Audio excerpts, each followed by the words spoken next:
back to Lanterne Rouge Cycling Podcast for a quieter day in the Tour de France. Stage 12, a hilly sprint day from Aurillac to Villeneuve-sur-Lot, 204 kilometers, another pretty long stage, just over 4 hours long with it's pretty lumpy, about over 2,000 meters of climbing, some short hills, only 3 Category 4 climbs, so Abrahamson probably would be in the breakaway because he could go, I'm not sure, into the KOM jersey, but maybe tomorrow he could. He's equal with Pogacar after the stage.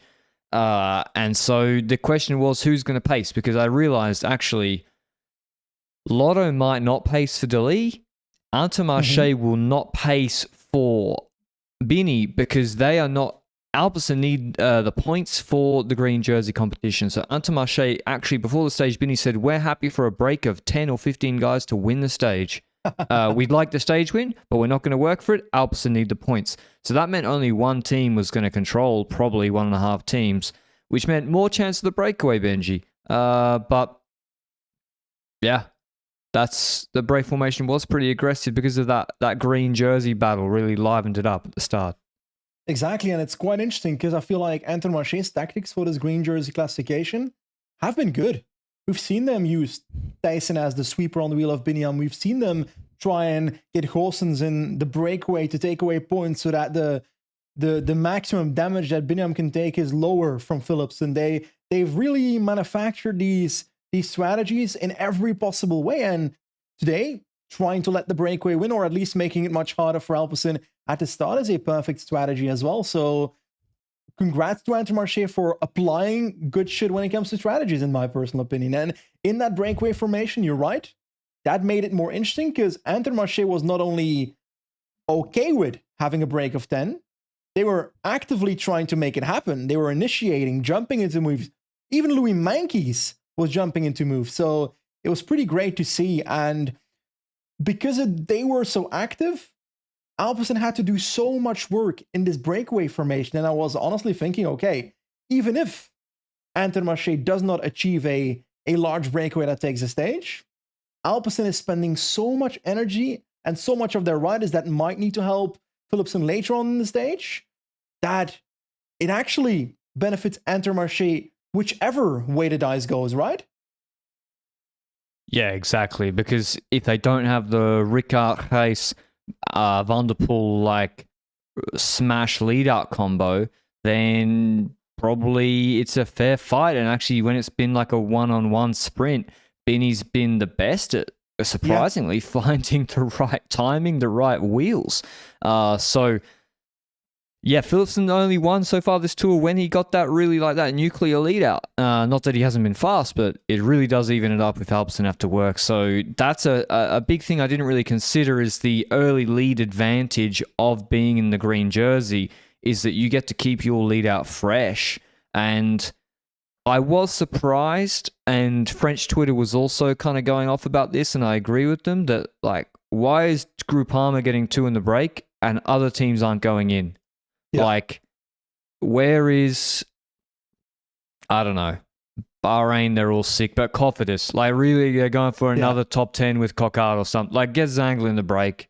Or Decathlon, yeah, you can't go for Bennett anymore. DSM, like, yeah, they made the final really dangerous by taking the front, and then for Bram Welton to come 16th, like, no offense, but like, if you want a stage result, like the break can win this stage, especially it's one team chasing, one team on their knees. So FDJ are probably thinking like, what are you other teams doing? And I agree. Like, I don't know what a lot of the other teams are looking at.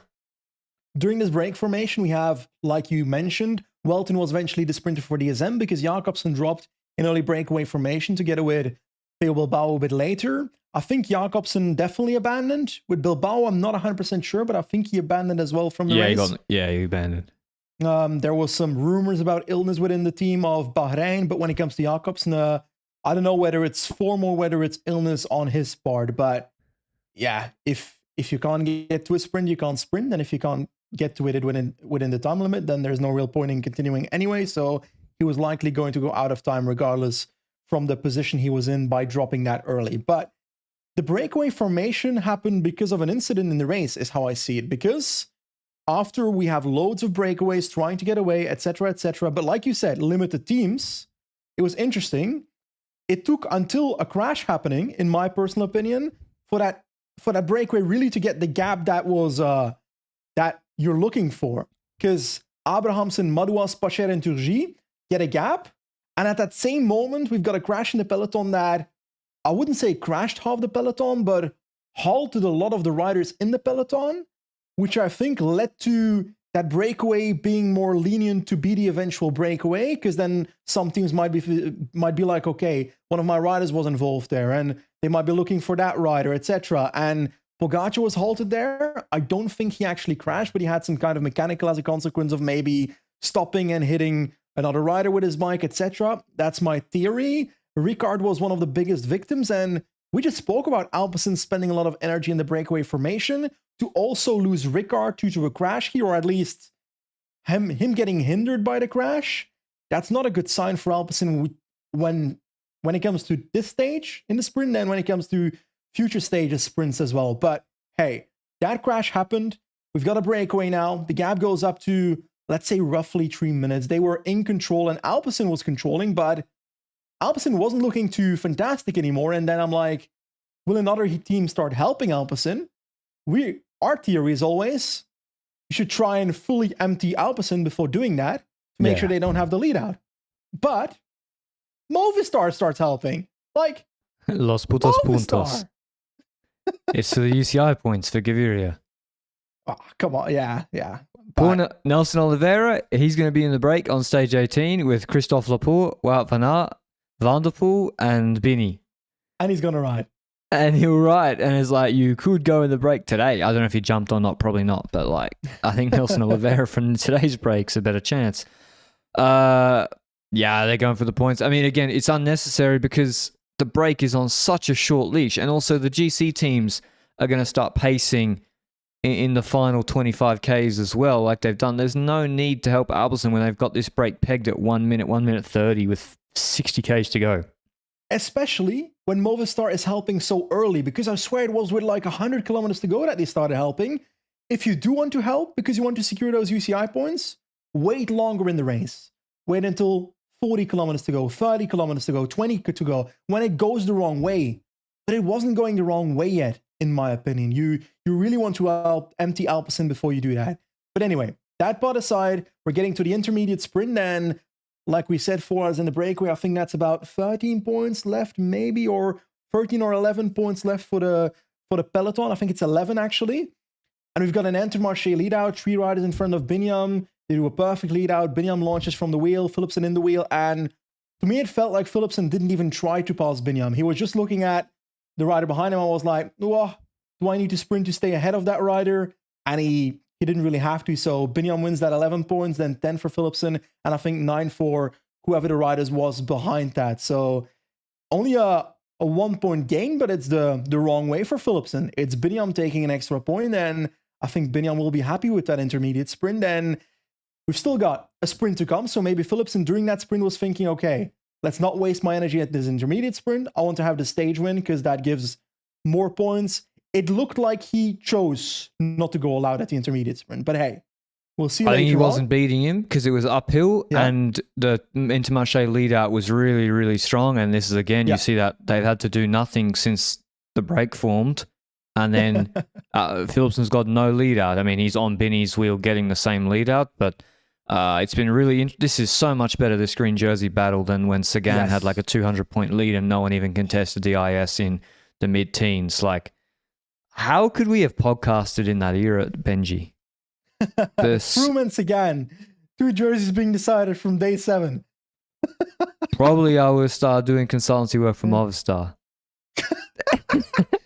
Boys, you gotta make the mountain stages hard to get rid of this Kenyan. Oh god, 2013 Quintana powered by Patrick Broe. Yeah, to try and make the pod content better. But yeah, like it's been really good, the green jersey battle. Last year, obviously, Philipsen ran away with it, but wow, I mean, imagine if Pedersen was also here. It would have been an absolute barnstorming edition of that so far this year. So, Intermarché, I really got to say, Rex, Turnison, and some of the other guys, like, they're killing it. They really are. They've really stepped up, and it's fantastic to see. But Alpecin and Benji, they begin to crumble. And Yeah. also, there's a lot of COVID around the peloton. Let's just be honest. There's a lot of COVID. Like EF are walking around in masks today. Bahrain going to I don't know if it's COVID or not, but and EF might be wearing the masks to not get COVID because they know there's COVID in the peloton. Not that they have it themselves.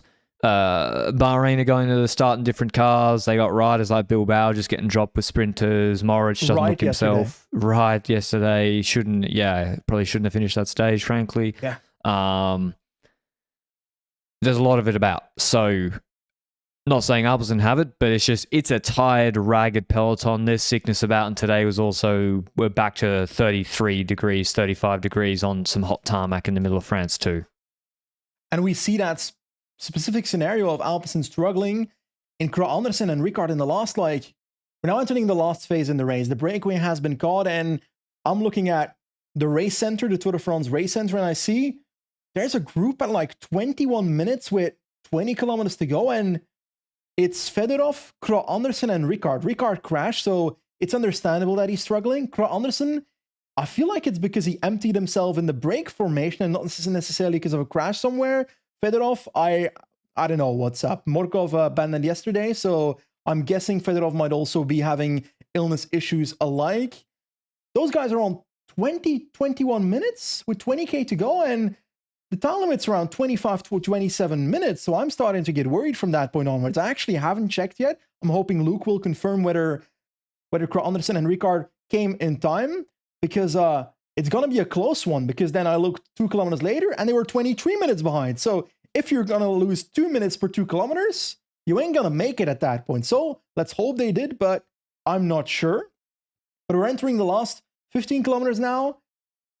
And this morning I saw a tweet from Thijs Sonneveld, Dutch journalists, and there's these roads in the last 25 kilometers with, in the middle, I don't know what to call it, like a verge, a stone verge? Divider, yeah. A low set concrete divider in the middle.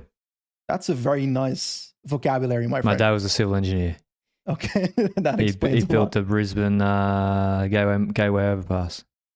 I don't know what that means. Brisbane is a city, right? Yeah, it's an actual city. Like Histel. Yeah, maybe a little bit bigger, but yeah. Go ahead, you can tell me. Oh, that's it. It's a divider in the middle of the road. I mean, about the crash, dude.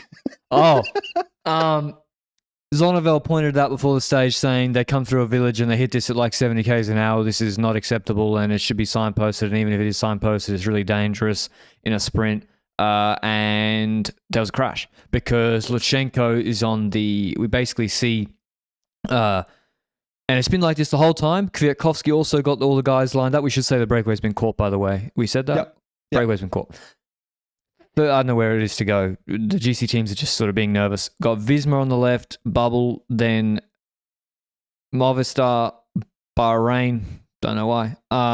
Then Israel for Ackerman. Moscon, I want to point out, Yanni Moscon earned his paycheck today. Pretty much the only guy rouleur for Quickstep. He kept Remco at the front for an hour and a half. So that's kind of important. This is on the right side now as we're progressing over. Then Ineos, who Kwiatkowski tried to calm everybody down and say stop half-wheeling each other, let's just be normal.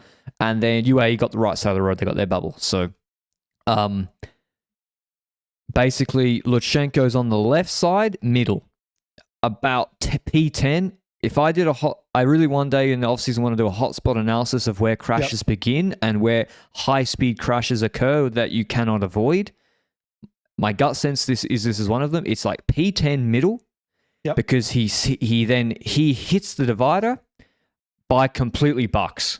He then fishtails across the divider to the right and just takes out other guys at 65. Not his fault. I don't think. I haven't really seen. I'm going to say it's not his fault. Yeah. And Rog is P10 right middle with Bora, bang, just straight over Lutsenko and crashes. Bora also had been keeping Rog I don't know exactly, but it's hard to tell in those black jerseys, but he was at the front of their bubble, not in a bubble maybe, I don't know. Yeah. But it seemed like that. And so because the other Bora guys didn't crash hard. Yep. That doesn't now maybe we also saw Van der Poel, other guys, if you're half asleep, he didn't react and brake quick enough. He fully flies at the crash. veers right, hits into a bush and kind of picks himself up. But that also means he's done for Phillips in the lead out. He's got no last man. But we know it's Rog because you see 7 Bora jerseys around the guy waiting. Yeah. Now, I initially, they kind of got up and started moving quickly, I thought, Benji. So I thought he might have just been held up. Yeah, initially, like, there was a view of him laying there. I think it was on his right that he fell. And I was a bit worried from the initial view. Then maybe with the adrenaline of like crashing that he gets up quickly and he knows that he needs to get up quickly because let's be honest, this is 13 or roughly kilometers to go. So there's not that much time and the peloton is going at full speed. They're not going to stop because a GC rider crashed. They are riding their own race for the stage. And Roglic did get up and the ticker at the top said, what was it, minute 10, a minute 20 at first? Yeah, so minute 14, yep. I was like, okay, let's see if they can bring him back. The entire team is there. But I felt like that train of Bora didn't make progress forward, but backwards. It looked, a lot of people said it looked as if they weren't trying, but I feel that's more... he dropped the wheel. I feel like that's more a signal of Roglic and the shape he was in after that crash, and that they couldn't go faster as a consequence. It's because they never showed the right... the Bora on the right side, you never saw a shot of his right. And you were looking and there was like a bit of blood in his left knee. Like, oh, well, he crashed on his left yesterday. It could just be a scab from yesterday. And we never saw his right side till almost the last kilometer. But the tell was he like loses the wheel when they're just pacing on the fly. If Roglic felt good, he'll be on the front pacing himself. Yep. For his own GC position. Feels good. Also, the Bora rouleurs, they don't have to do anything all day. They can ride faster than that. They got 6 guys, Dens, Haller, Jungel, Sobrero. So clearly something was wrong. And when you see the time going out, he's losing big time. And that was what was going to happen, unfortunately, for Roglic. Exactly. One more thing. I also saw Drisner's looking like the worst victim of the crash on the other side of the road. I don't know what the consequences are for him. Yeah, I hope he's okay really after bad. the stage. I hope he recovers from whatever injuries. Let's hope there's no injuries. But if he has them, recovers quickly. Also, a quick update. Fedorov, Anderson, and Ricard OTL'd. So Jacobs, they OTL'd. Wow. So that's a big loss for Alpecin for stage tomorrow. Tomorrow's another sprint stage there. Yeah, we'll talk about green jersey battle in a second. But Drisner's finished with his 2 Lotto teammates, Van Hoeker and Van Hils. That's really good. Lutsenko's the last finisher that I can see on 15:42. Yeah. One more thing about Roglic. I felt like when I looked at him, when he was trying to come back, it looked like his helmet was injured or damaged. In my opinion, when a rider has a broken helmet or a damaged helmet, I'm not 100% certain, but if he had a broken helmet, in my opinion, a rider should never ride with a damaged helmet, and that should always be replaced before he continues onwards. Yeah, ideally, yeah. In this situation, I can forgive them. But I've also seen crashes, 80 Ks to go, nothing on, and they don't change the helmet. And it's like, come on. And I can't blame that rider, but I more blame the team and the support maybe around him for not doing that. Maybe it was too chaotic of a moment to do so right now, but I just wanted to put that out there. Yeah. They should mandate probably helmet changes.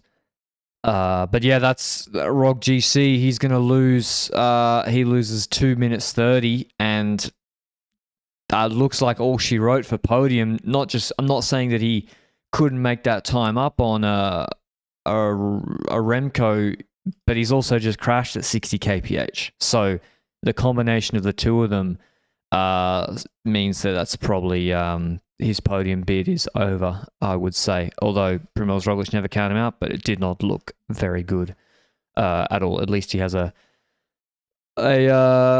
stage sort of to recover tomorrow. But yeah, big shame. But as Ty Sonneveld put in the tweet, like, this was a tricky and messy run-in, and it was also super messy afterwards, actually. Big, like, DSM came to the front, closed off left. I was like, what are you doing? But luckily there were no other big crashes, so yeah, big shame for Roglic. Yep, exactly. And now we're entering the last phase of this race. I gotta be honest, I was more worried about Roglic during the lead up to the sprint. I missed quite a bit of teams maybe moving to the front, but in the last kilometer I saw EF at the front with a rider, with Bahrain having 2 riders with Bauhaus in second position. So third position in the train then Israel with 2 riders and maybe Arkea just on the right side of that. And then I'm thinking, okay, we just said it. Van der Poel is in a bush. Rickard and Kraners are in Narnia right now. Who's there to position Philipsen? I see Philipsen on the right bottom of my screen in P40 maybe, P30. I see another Alpecin rider on the left that moves forward without Philipsen on the wheel. So that was a useless maneuver. Biniam is in P30 as well, without teammates around him at that moment, between like 1 kilometer and 600 meters to go. And I'm thinking, okay, Philipsen and Biniam are in a worse position than I can imagine. They're all the way in the shadow realm. I'd be surprised if they can still get to the front and win from that position. It's basically like no one has a lead out. No one's with their lead out. And that's what saves Biniam here, is his lead out from Turnesen. The only other lead out is Mezgets for Groenewegen, and basically Van Aert jumps on his wheel, or on that train. You see that train with Jaco shoot up the right side. But Dan McClay is the guy that launches this sprint. Dan McClay, he is one of the best lead out men, still the best last man in the world. He has been for a number of years. He just hasn't been in front of a guy that wins a lot. Unfortunately for him, he's been in front of Buani. He's 32. I mean, yeah, he's an excellent lead up man still. Like, he's been doing great work this Tour de France. And if you're, I don't know, if I was Ineos and I signed Groves, I would sign McClay to, because they have to be Anglophones, obviously, to work well together. Actually, kind of not a joke, actually. You're serious. Yeah. McClay launches it. We see Van Aert's position himself very well. There's no Laporte doing a lead out. Turnesen's brought Binny into position. Philipsen, when Van Aert moves up, he moves in front of Alpecin. I was like, Philipsen's done. Yep. Normally, Philipsen never lets anybody come in front of take the wheels in front of him and start to lose positions from P7 and go to P10 or something with 800, 700 to go. Philipsen just didn't look like he was moving up like he normally would. McClay launches Demar to the right-hand side. A really good job. He leaves just enough space for Demar to the right-hand side. In fact, a bit more than just enough space. You see Van Aert is looking to jump on the barrier side, and you can see it happening. 100 times out of 100 it's going to happen, unfortunately. Van Aert jumps just before Demar. Demar jumps all the way to the barriers. Van Aert checks his sprint, comes back to Demar's wheel, comes out to the left. Binny storms up the middle through the left-hand side and wins this by a wheel. And not only wins his 3rd stage of the Tour de France, he puts this green jersey battle to bed. I think it's done. I think so too. Taking 50 points. 3 wins is mental, actually. Like, for Intermarché, someone's got to stop this super team. Need a salary cap. And Wout Van Aert second. Demar got relegated, which is consistent. It is consistent with Philipsen's relegation. I knew he was going to shut the door. I knew he would. Because he's too slow. Pardon? Because he's too slow and he realizes he's going to lose. Yeah. So he closes the door on Wout van Aert, but does it dangerously. And as a consequence, it's relegation on paper. And the UCI commissaire at the race rightfully does that. Yep. But in addition to that, in the 3rd row, when Cavendish tries to get out of being boxed in, there's an Arkea rider that is the lead out of the Mara thing that moves backwards. And Cofidis rider, maybe Kokar is on the left, maybe Zangele of Cavendish. And Cavendish swerves very, very rapidly to the left. And the Cofidis rider has to evade doing so. I'm not sure the deviation rule applies, but reckless endangerment or whatever applies. And he's also been relegated. So I think the commissaire did a hell of a good job today. Yeah, and I think they warned. It's not just the deviations when you launch your sprint. I think the commissaires also have been trying to stop people doing what Ackermann did to the UNOX or the Norwegian guy in Scheldeprijs, when guys are swerving viciously to take the wheel behind the sprint. They've already given some warnings. They did it on the stage Cav 1, on stage 3 or 4. When he was on the old team. If it was to Klein, Luke will know. But they've been consistent, you have to say. And I'm not surprised to see Cav relegated. In other years, he wouldn't have been. And that's why we had to retire from deviation police, Benji. There's nothing to get mad about anymore. It wasn't Decline. It was a Scandinavian guy, I'm pretty sure. I'm not sure. 2020 on the Rewall, maybe? Maybe that's why you think Scandinavian. I could be wrong. Man, I don't know where Rivol's Or from. was It it could be, August could be Jensen, fucking his Bulgarian for teammate? all I know. Yeah. Jesus Christ. Might have been Jensen. I don't know. Yeah, that's really... if we can figure that out, that'd be good. But yeah, Binny wins ahead of Van Aert, Ackerman, Philipsen. The 2 relegations save Philipsen's ass, dude. He goes from 6th to 4th. Oh, he got lucky today with the relegations. He should be... I mean, well, he lost 30 points from one himself the other day. Hey, fought it again. DeLee 5th, Christoph 6th, Bauhaus... Oh, geez, I can't do that, so I'm refreshing. PCS. Bauhaus 7th, Cockard 8th, Groenewegen 9th, Gibbons 10th. There we go. So, yeah, just as well Trek didn't get in the break today. Gibbons 10th and Sturman 15th.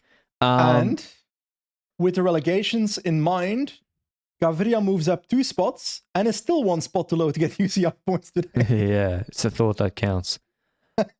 In terms of that green jersey battle, Binny is now on 328 points and has a 107-point lead on Philipsen, which it would have been really insurmountable. I think mathematically it's still possible. Philipsen would have to win the stage tomorrow. He would have to win the stage on 16. Binny would have to take virtually no points in the finishes, and he would also then have to do like intermediate sprints. Yeah, somehow take Biniam like... has it. It's done. Biniam has it, barring incident or a complete meltdown, not just because he's looking better than Philipsen and fresher, not just because he has the points advantage, but frankly because the Alpecin de Koenig team just lost Ricard and Søren Kragh, who's a very important part of their train, and they look on their knees, really. So this looks done because... that Barcelonette stage, if Binny gets in the break, so I'm just taking you to stage 18 that I'm talking about. I've mentioned it many times. There's an intermediate sprint, 84 Ks in after some like pretty hard climbs where like medium mountains almost. Benji would call them hills. And yeah, like Binny can get separation to Philipsen on there. So that looks like a big coup for Intermarché, but it's only stage 12. In terms of the GC, the top 3 stay the same. Pogacar leads by 106 ahead of Evenepoel, 114 to Vingegaard. Almeida moves up to 4th on 420. Rodriguez moves up to 5th on 440. Roglic drops down to 6th on 442. And Landers 7th, Adam Yates 8th, Ayuso 9th, Ciccone 10th. So, yeah, for Roglic, Benji... The win is gone. It already was not possible, but now the podium is looking very, very unlikely after today, and maybe he's even, I don't know, he could even be too hurt to continue. We don't know because like he crashed super hard. To be that fucked up, and a half. Yeah, that you'd lose that much time in 10Ks. He literally probably couldn't pedal like 300 watts. Yeah, I'm worried. I think there's a likelihood he DNSs tomorrow. I hope not for the sake of the race. I hope he finds his legs and finds his body again after the crash. They're just temporarily, but I think this might be the end, and this might be the get ready to learn Spanish at the Vuelta buddy moment for Roglic, unfortunately. So it's a shame that a crash like this would create it. But on the other hand, it's also part of keeping your GC rider safe in the last 25 kilometers of a sprint stage. And he was in that position you kind of don't want to be in my opinion. Yeah, people may say it's harsh for us to say it straight after, but it's true. Of the big four GC guys, plus Rodriguez, the only team not at the front in that phase the whole time was Bora. And in my opinion, if you're not going to fight for position at the front, then you should do a Plapp or an Adam Yates with the team around you at the back, is my view. Like, it would be safer. So the worst thing is to sort of half fight, have no control over your front wheel and your team and what's happening. And yeah, that is why Ineos, UAE, Quickstep, Visma are at the front, unfortunately. And on a probabilistic basis, if you do sit middle there, all Yep. tour in these stages across the years, across the 15 or 12 of these hectic stages, there's going to be a crash. It's just like we had a clean run of them, and today the clean run of them ended, unfortunately. Yep. So sucks for Roglic. Hopefully he's able to continue in the race. Hopefully he's not injured. That also. Yeah, because his shoulder, he's crashed on his shoulder. I don't know if it's the right or left. He crashed on it hard after it had surgery, and then after Basque Country, he then had crashed hard on it on Dauphiné, and now he goes down hard again. I also feel like when it comes to those concrete dividers in the middle of the road that your parent, your dad was an expert in, well, I also feel like the signalization of those in this race, I find it odd. Because like it's a divider, it's an open space. It's a divider, it's an open space. The first one has red-white padding, but that red-white padding is like a meter high. If you're on a bike behind someone, you don't see that. So I think that's one, a failure when it comes to signalization. But then on the recurring divider, so after the first one, you've got an open place, and then there's a second one. On that second one, there's no signalization at all. So I think that's also a failure from ASO and from the UCI safety manager for not seeing a potential danger in that spot to begin with. Yeah, because they were turning. So they can't see it so well. It's not they can't see the peloton split there. There's a slight bend before, I think. Yeah, correct. Anyway, if it was an RCS race, the riders would be protesting and everyone would be up in arms. Yeah. They would be. They would be. Just a fact. Yep. RCS race, a little bit of light rain, 200 Ks. The boys are like, we ain't getting into neutral today. Not this year. This year, really, RCS was ridiculous. It was snowing, but I mean in years past. So, but the Tour de France continues on.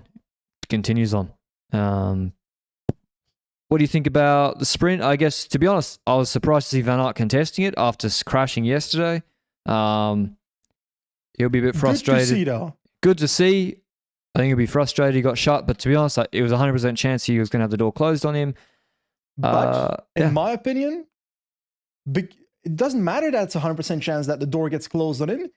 In the position that he was on the right of the mark, the door should not be closed on him. Because that's dangerous to close it there, and that's why the Mar is relegated. So, controversial take. I know there's a lot of Binyam supporters out there. Binyam's won 2 stages right now. I love the guy. But I think Wout would have won this if he doesn't get closed. That's just my opinion. But hey, if my grandma had wheels, she'd be a truck. A truck, not a bicycle. Yep. All right. Actually, is that the expression? I don't even know. I think so. Tomorrow's stage from Agen to Pau. Pau always has a big sprint finish, 166 kilometers long. Stage 13. Let me check the weather in Pau. We're getting near to my house. Today was pretty hot. Tomorrow is not. Tomorrow the rain comes. Showers, 21 degrees. They'll be, I guess, happy for the cooler weather. Not so happy for the rain. And it's hilly again. It's hilly again. And I'm going breakaway. I really am going breakaway because for a number. First of all, Alpecin they're cooked. They're cooked, and there's no way they can put. Who the fuck are they going to put on the front? Van der Poel? Like, they can't chase. They can't chase, and Intermarché won't chase. They won't. No. So, Alpecin won't chase. Intermarché won't chase. Visma won't chase. Arkea won't chase. Maybe, I mean, if you're Jayco, come on. Breakaway with Mezget or Matthews. Yeah. So, but Luke is saying Movistar will chase. Jesus Christ, man. Just put Aaron Brew, put Lascano in the break. He will just win. Yeah. If Lascano goes into a break of 15 guys on this stage, what's the worst position he comes? 8th? Yes. Yeah. So 5th. Worst. Yeah, like he... So, I should probably read the parkour a little bit more. It is no categorized climbs for the first 120 Ks. Then there's an intermediate sprint in Nogaro, where there might have been, I don't know if that was where the crash was last year in a sprint. Then there's a collection of hills. The first one is not categorized. Then there's a Cat 4, 1,600 meters at 6%, the Côte de Blachon, with 400 meters a bit steeper. Then a little plateau. Then a descent straight into the Côte de Simacourbe, which is 1,800 meters at 6.5%. Then another descent into another kicker, 800 meters at 6.6%. little rolling plateau, another kicker, then a false flat descent to the line of about 12 Ks. You could say this looks like a Visma Paris-Nice type operation of 22, but I think it's too far from the finish and the climbs are not steep enough. So I think it's breakaway. I really do, because, oh man. Alpecin should accept the position they're in and get Van der Poel in the breakaway. Yeah, I think so. Or Philipsen in the break. Probably Intermarché wouldn't allow it. Yeah, probably. But when it comes to this stage, I'm hoping it's a breakaway. Also because I feel like the last 4K is downhill. And the last kilometer, if I zoom in on it, I haven't seen it in person, clearly, because I'm in the UK right now. But it looks slightly downhill as well. So let's hope they don't sprint on it. Yeah, I'm kind of hoping there's a break as well, because if it's raining and those hills and descents, I think it might calm things down a little bit. Yeah. If there's a break winning by 10 minutes, the peloton can chill, should be able to chill a little bit more, and the sprinters aren't chasing and pacing. So who's your winner? Oh.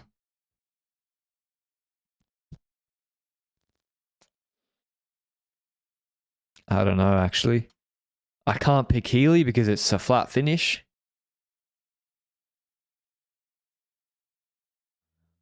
I'm gonna go with Oil Ascano. I think that's a fair pick. I'm gonna go with Derek G. Oh yeah, this is a great breakaway to take some time back on GC as well if you're G. I didn't actually think about how close he was in GC. Is it dangerously close? No, he's on 8 minutes. Trek will pull for 100%. Trek will pull. They'll put Sturven on the instead of going in the break and Sturven winning the stage. They'll pull for Cicconi's GC position. It's not a joke. What do you mean imagine? I know, that's the worst part. I don't accept this. I will not accept. If Trek pulls tomorrow for P10 of Ciccone against Derek G in the breakaway, I'm telling you they will lose it. They will pull. I'm telling you. I'm not allowing it. I will personally drive to France and get Steven de Jong out of the car. What does Steven de Jong say? I can't remember. Who else do I like? Total Energy are on a bit of a roll. I'm gonna go also have a look at Jordan Jagat, and he's got a decent quick finish on him. So Jordan Jagat and Turgis, indeed. Turgis could be pretty nasty. And I would like to see Uno X actually commit to the breakaway with more than just Abrahamson KOM points too. I think Uno X have a much higher chance to win from the breakaway with whoever. So yeah, who'd you pick? You picked... I don't remember. I just lost my mind completely. I forgot everything. Yeah, me too. You picked G, and I said no, Trek will chase him. Total also had their bike stolen this morning. Last night, which sucks, like 11 bikes and tools. So that's really, really, really shit. I think Turgis was in the break today on his spare bike. Ryan Gibbons, go on the break. Ryan Gibbons, you can win. He can.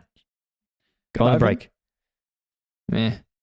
You said it. They're going to be pulling in the peloton. You said, come on. Alrighty. Other than that, we had... I think that's about it, Benji. We'll get out of here. Hope you enjoyed the pod, and we'll see you for another maybe breakaway stage tomorrow. Until then, ciao.